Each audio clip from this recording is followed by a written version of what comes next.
When daylight starts to shimmer away, a giant shadow of doom from the underworld fills the sky. Clouds of thousands upon thousands of bats emerge from the caves to feed on small insects.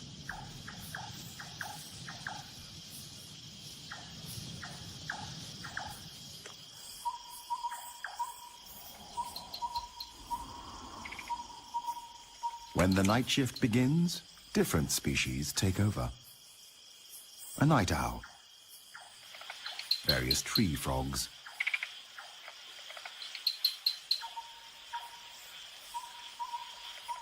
a civet, or as it is also called, a toddy cat, a snake, the peninsular pit viper.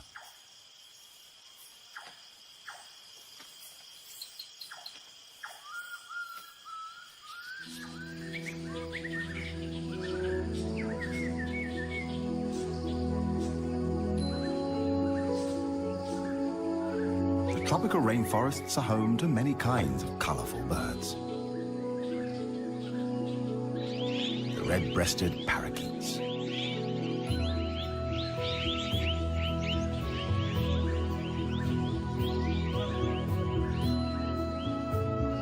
the green magpie,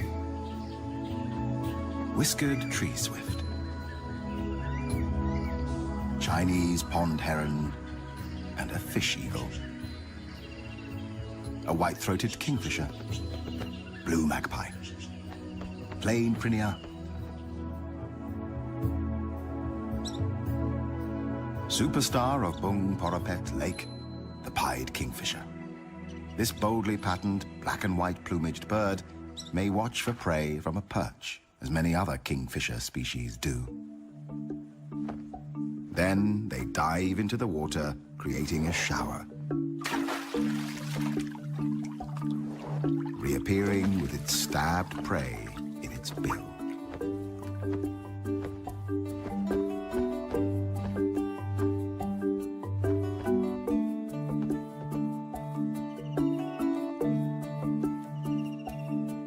More often, the pied may hover mid-air for up to a minute, taking its time to locate the perfect meal.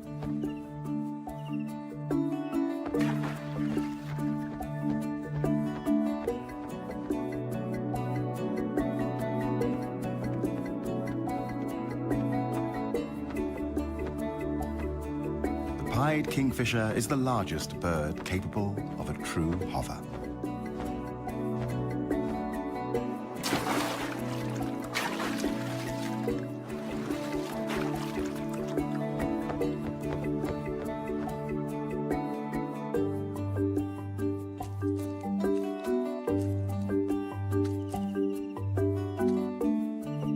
When back on its perch, it tosses the fish into the air, catches it deftly, and makes sure to swallow it head first.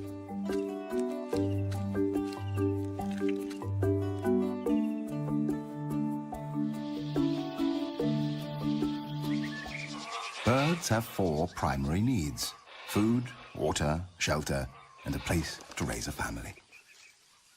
Almost like human beings. Like humans, they also design and build complicated individual constructions, homes for their intended and coming offspring. The black and red broadbill collects material for a bulky, untidy ball nest hanging from the tip of a branch.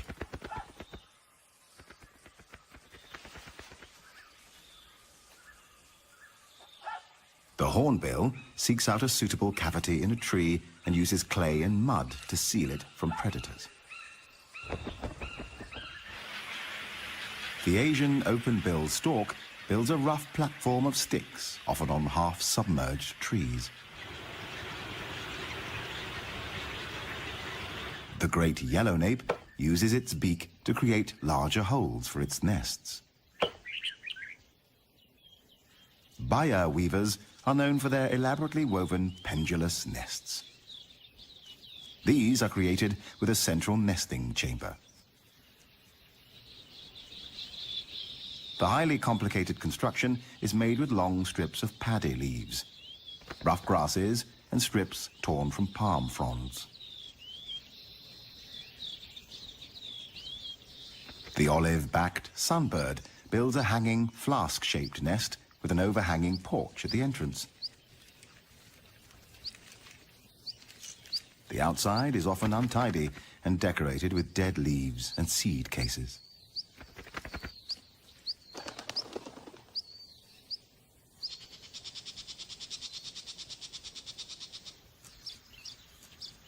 Unlike the home of its cousin, the Bayer weaver, the nest of the Asian golden weaver is a messy structure.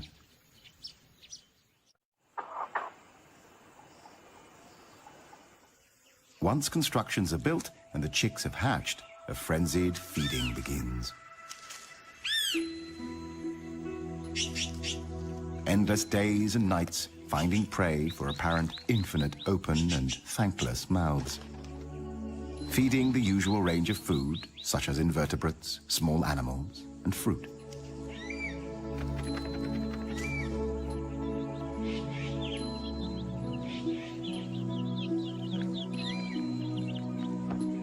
The blue-bearded bee-eater, nesting in deep tunnels of mud, feeding their chicks, bees, and insects.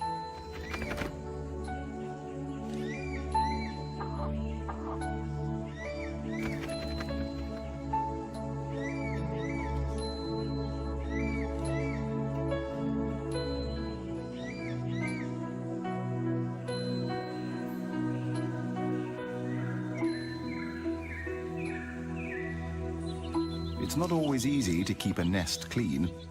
Small ants have swarmed from nowhere, causing itching and discomfort. The female blue-winged pitta calls for a helping hand, or beak.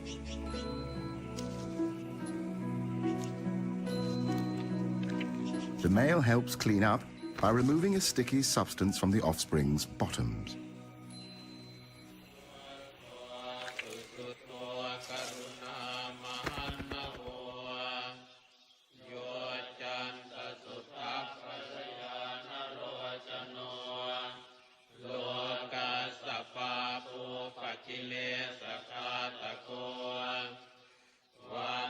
This remote Buddhist temple is home to a group of the largest bats in the world, the flying fox. They camp in big trees. There are hundreds, sometimes even thousands. During the day, they hang out by roosting in trees, wings wrapped around their body, squabbling noisily and fanning themselves when hot.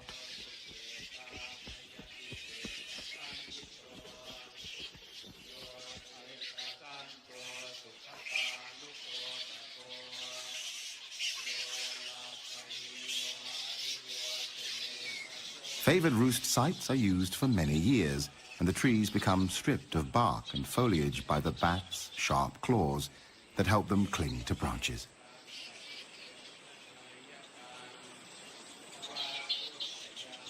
Flying foxes are social animals, roosting together in the tops of trees, mostly hanging upside down because this is more energy efficient. During the day, they spend hours on personal hygiene, licking and scratching themselves endlessly. It is likely that communal living comes at the cost of living among large numbers of external parasites.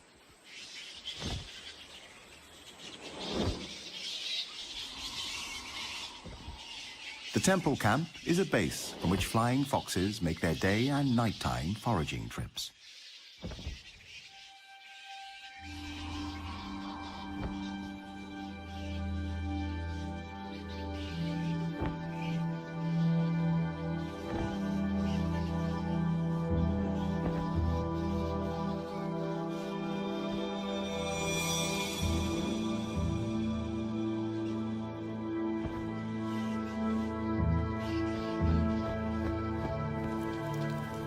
When rain falls, they draw closer together in their camp, using their wings as umbrellas.